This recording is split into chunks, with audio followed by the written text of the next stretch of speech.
unidentified flying objects or unexplained aerial phenomena have long perplexed and captivated mankind. We assumed that these objects were being manipulated by an intelligence greater than man, and we came to refer to these entities as aliens. We have been conditioned by the media to constantly look towards the skies in order to explain the UFO and alien phenomena. We are also taught that if these aliens exist, then they do so in the form of extraterrestrial biological entities. But what if this assumption is actually incorrect? What is the line that separates an alien from being an angel or a demon? Or could the gray alien narrative be just another thing that Hollywood has fooled us with? Childhood's End is a story about demons who masquerade as aliens and perform a peaceful invasion of the earth in order to deceive humanity into giving up their children to these alien benefactors for the promise of utopia. Witnesses have reported seeing both spacecraft appearing objects as well as luminous orbs of light that dance in the sky. Although alien abduction accounts are provided by witness testimony, these witnesses tell a remarkably consistent story concerning what it was they experienced. All of those witnesses saw something that they could not explain. To claim that we can always arrive at the same conclusion as to the origin of these events, in my opinion, is fallacious and more ideological than scientific. The widely accepted but seldom investigated theory that UFOs are visitors from other planets is what is known as extraterrestrial hypothesis, or ETH for short. An alternative theory to explain this exact same phenomenon argues that the beings responsible do not hail from another planet, but a separate dimensional plane of reality. This theory is what is known as interdimensional hypothesis. One of the staples of the extraterrestrial hypothesis is that these alien visitors have come in order to procure mineral samples from the Earth and in order to take genetic samples and tissues from Earthlings. The problem with the extraterrestrial hypothesis starts with how unrealistic this is. In the 1990s scientific paper, 5 Arguments Against the Extraterrestrial Origins of Unidentified Flying Objects, Vallée states that since there were about 5,000 well-documented cases of UFO close encounter over the last 50 years, if we take into account the unreported instances as well as those that would occur outside of the Anglosphere, then that total is probably closer to 100,000 UFO landings. Vallée supports his conclusion against the extraterrestrial hypothesis with the 5 following arguments from the paper. Number 1. Unexplained close encounters are far more numerous than required for any physical survey of the Earth. We can reason that if these alien beings came to the Earth for the purpose of collecting specimen, then how many trips would it take to do so? Just farming the planet for minerals and tissues from humans, it would only take a fraction of those trips. And also, for some odd reason, these alien encounters never, or very rarely, seem to ever occur during the day. And why should a race that is capable of faster than light space travel even care what a mere human driving in their sedan would think? Number 2. The humanoid body structure of the alleged aliens is not likely to have originated on another planet, and it is not biologically adapted to space travel. This is an interesting point. Almost all of these reported sightings of alien creatures almost always describe them as bipedal humanoid creatures with human eyes. Jacques points out that most of these humanoid creatures on the Earth were developed according to a very set of environmental calibrations on the planet. Jacques also argues that if we increase the Earth's gravitational field by a mere fraction, humans would need far stronger skeletons, and such a habitat might have prevented bipeds from existing altogether. For example, if our planet consisted of days that spanned 100 hours rather than 24, then life would not be likely to have evolved or existed at all. There's no reason that they should look so close to humans. Anyhow, number 3, the reported behavior in thousands of abduction reports contradicts the hypothesis of genetic or scientific experimentation on humans by an advanced race. The general story that the majority of abductees describe under hypnosis is one of them being held inside of a spherical room while having a medical examination performed upon them.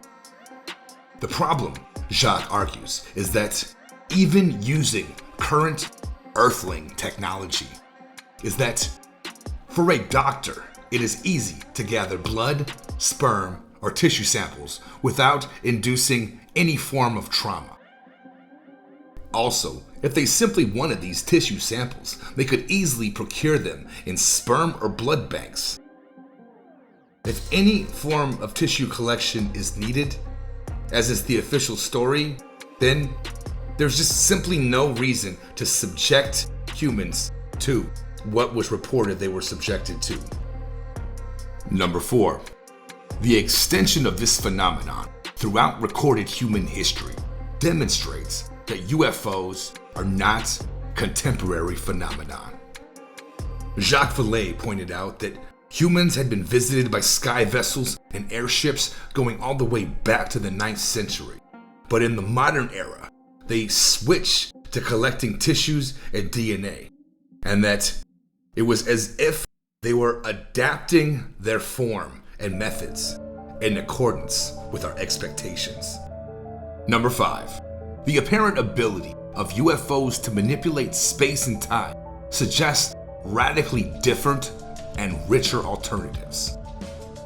UFOs traverse through the sky, and they are known to dematerialize and then rematerialize moments later, as well as to divide and then fuse their mass with other masses of energy in a manner which should not be possible for a physical, solid object to do.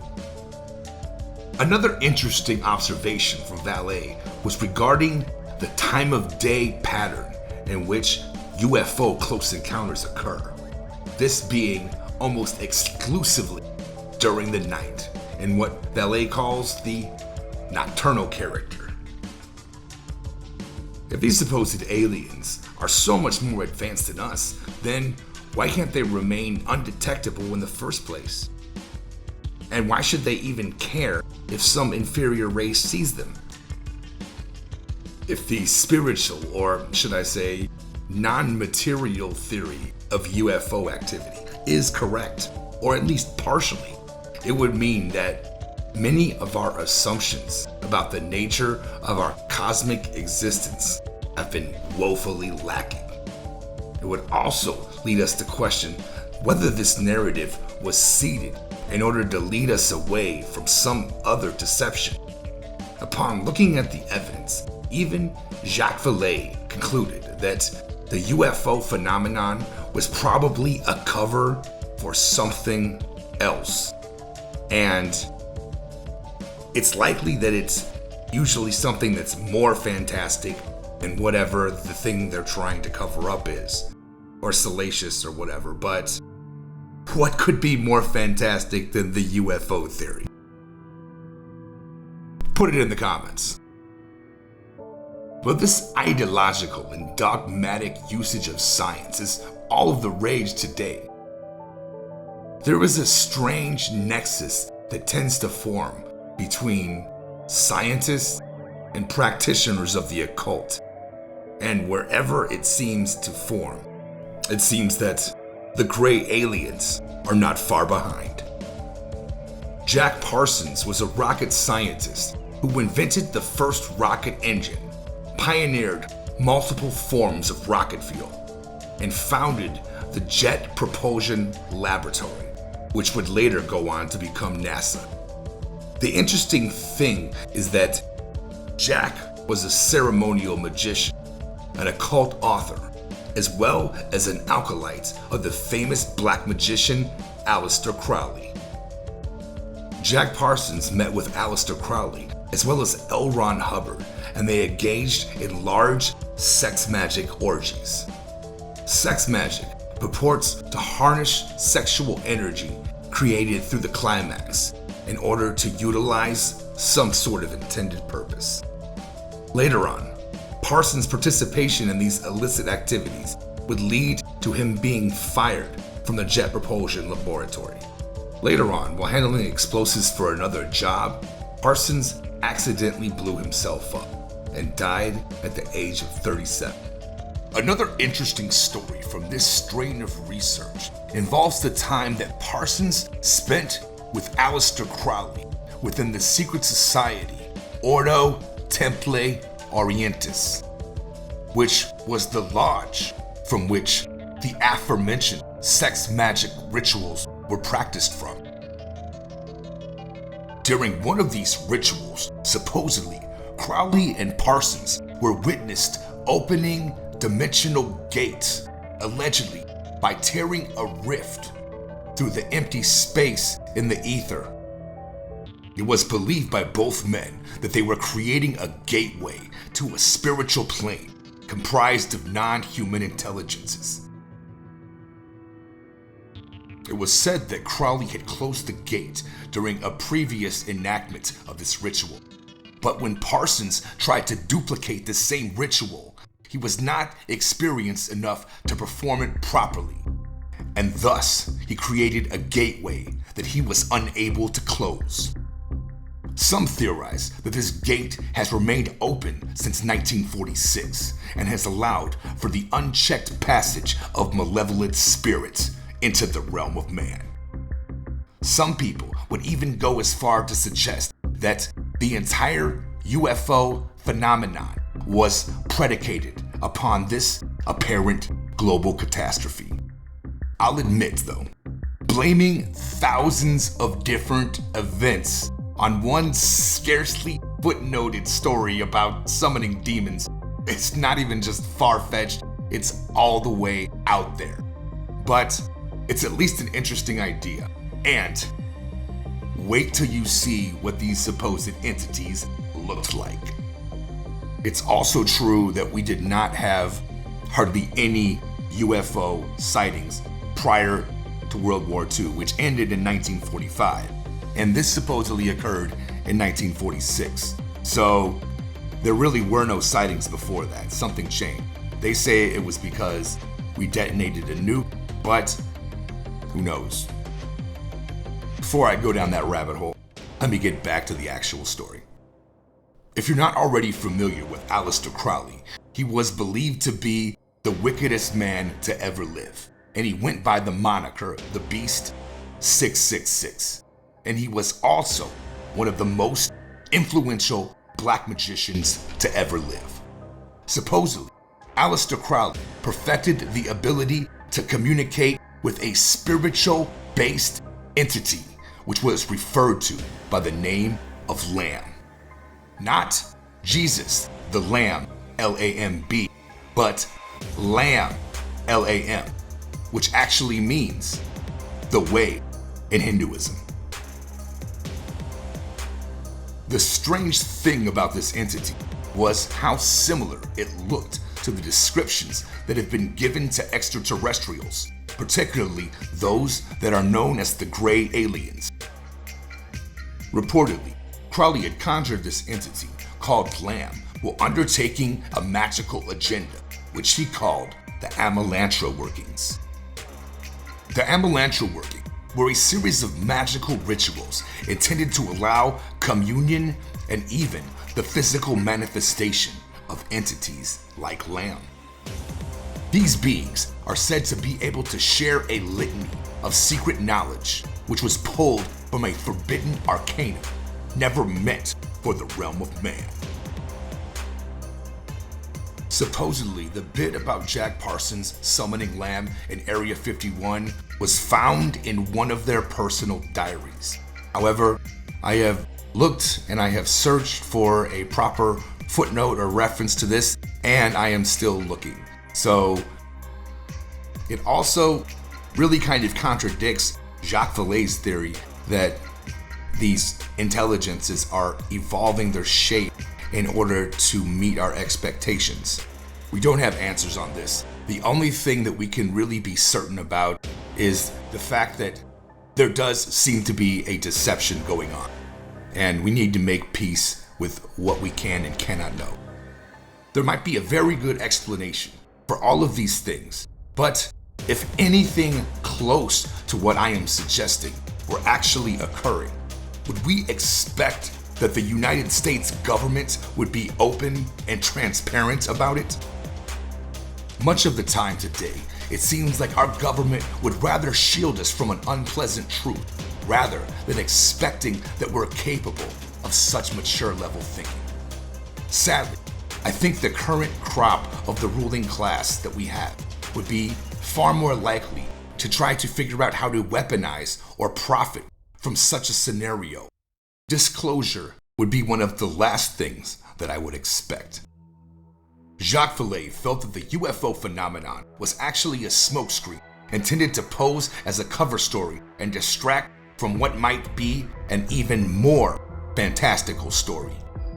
I was not able to confirm what location Parsons was referring to as Area 51, where the supposed dimensional rift was open. However, the CIA did admit to the existence of a classified US Air Force base called Area 51 through a Freedom of Information Act request in 2013.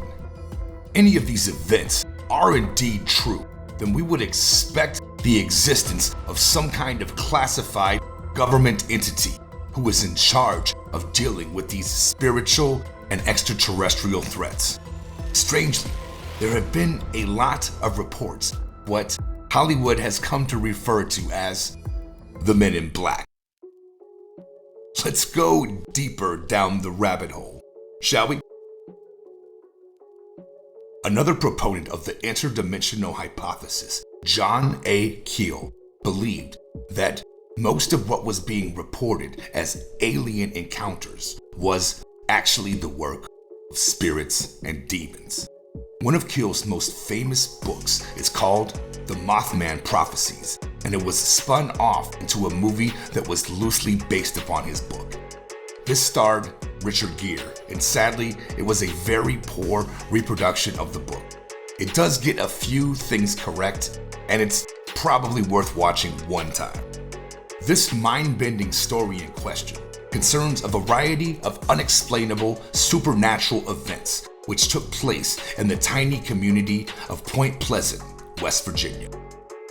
This activity consisted of unexplained aerial phenomena, enormous winged humanoid creatures being witnessed in mass, strange clairvoyant dreams, as well as visits and phone calls from highly ominous Men in Black.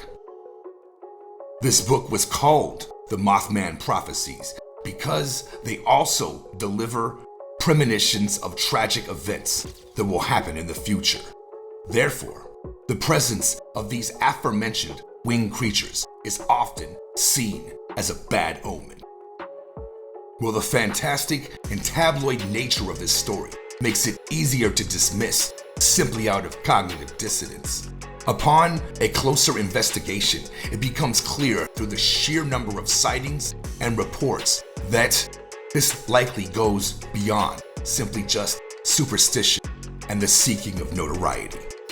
During a 13-month period between 1966 and 67, there were over 100 sightings of these flying men, as well as dozens of police reports that were filed.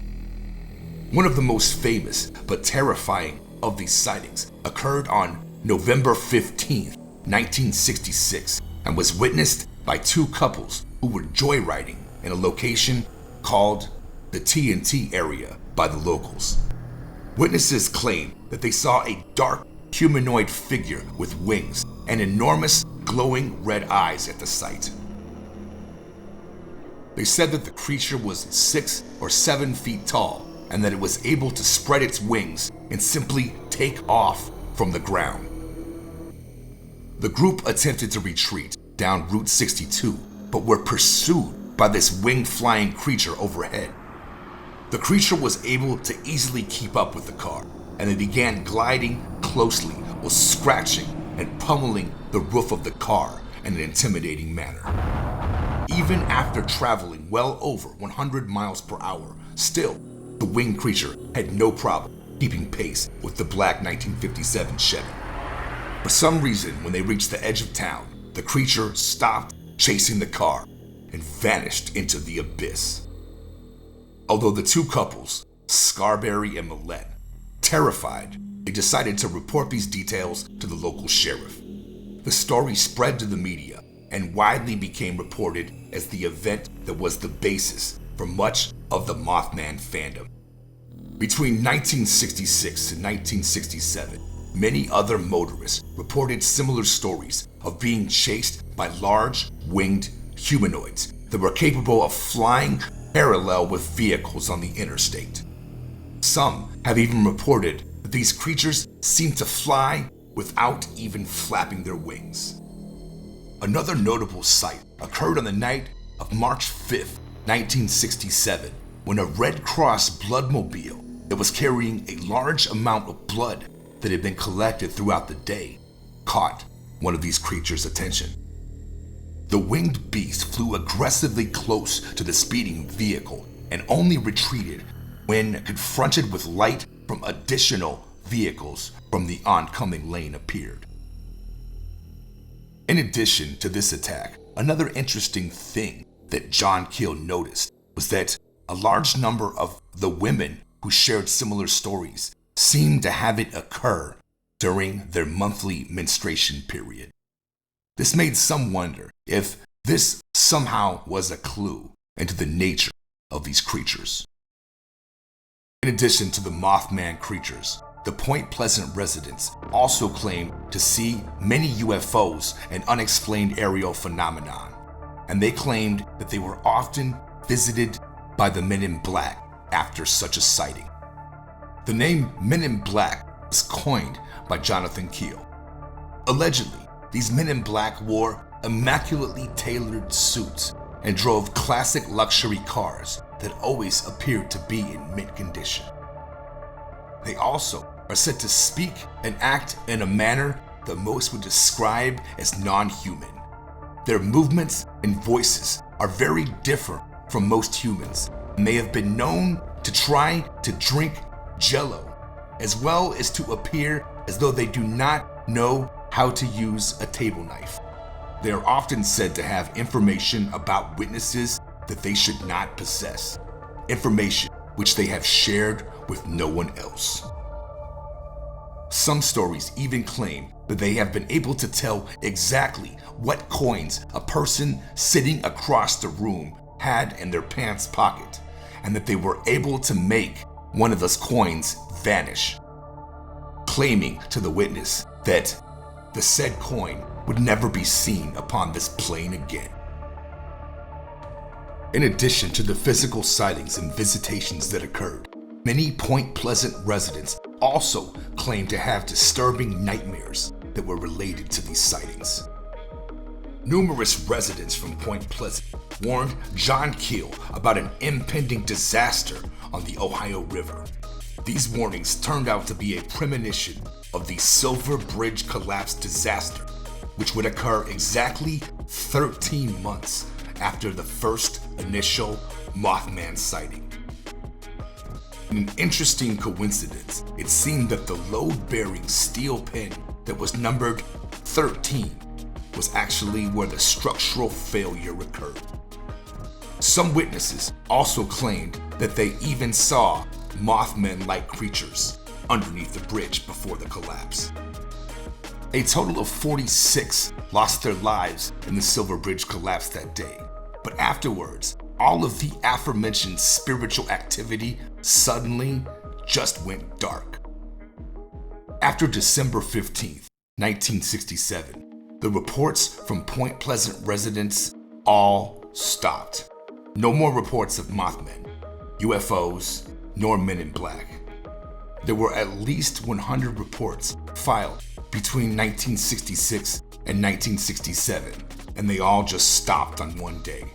So what actually happened in Point Pleasant, and then why did it suddenly stop happening? I am not wise enough to figure this out. We know very intelligent and sober-minded scientists like Jacques Vallée that are presenting a highly compelling case that greatly discredits the extraterrestrial hypothesis that we've been spoon-fed by the media. Authors like Jacques Vallée and Keel and others have been writing about this theory literally for decades. The theory that UFOs and alien encounters are not intergalactic but spiritual or interdimensional in nature has been long held as a fringe or crackpot view until very recently.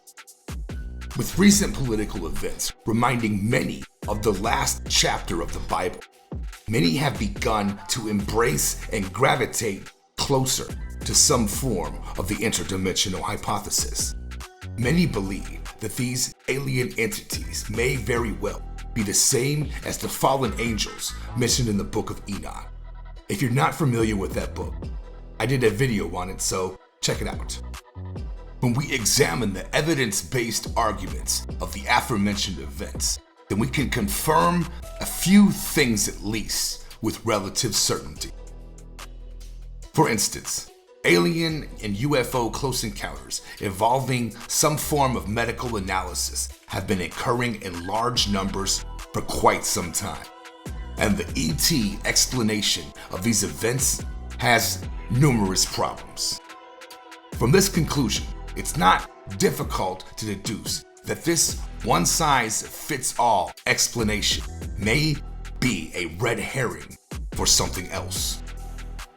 If our government can't be forthcoming about WMDs in Iraq, then why will we ever expect them to be truthful about UFOs? The legacy media in Hollywood have worked hard to promote the gray alien narrative, but have all but ignored or made fun of the interdimensional hypothesis. We also know that for some reason, these UFOs were not observed prior to World War II. And we also know that these encounters also appear mainly away from crowded cities and mainly at night. So, with your permission, I'm going to go wild with my theories now. Today, many are theorizing that the nature of reality exists within numerous dimensions that persist simultaneously. This model of describing the universe as separate dimensions or layers now has modern science sounding far more similar to the description of reality that was given in books like the ancient Kabbalah. These layers are like dimensions, and it is said that there are other wills and intelligences that exist within these dimensional layers. If we investigate the writings of people like Aleister Crowley, then we will realize that his work was based upon a view of the universe that is similar to what the Jewish Kabbalah describes. The Kabbalistic view of the universe divides existence into 10 Sephiroth, which are further divided into pairs, which are believed to create a dimension collectively. This fifth dimensional view of our universe speculates that there are numerous other intelligences that are inhabiting these other dimensions. Furthermore, they believe that these realities are separated and obscured by something that is called the veil.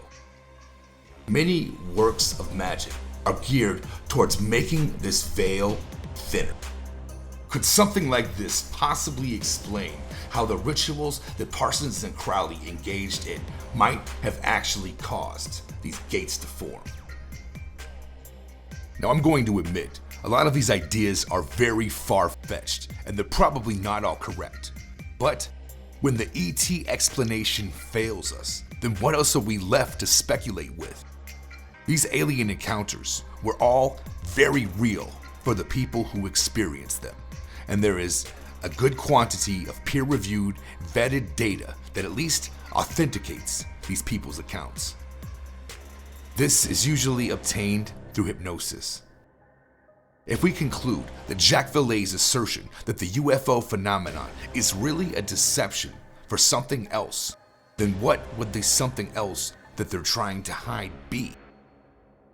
Since we have no real model to draw from, I think we need to be more open-minded and also to investigate ideas without becoming tribal about the theories that we support.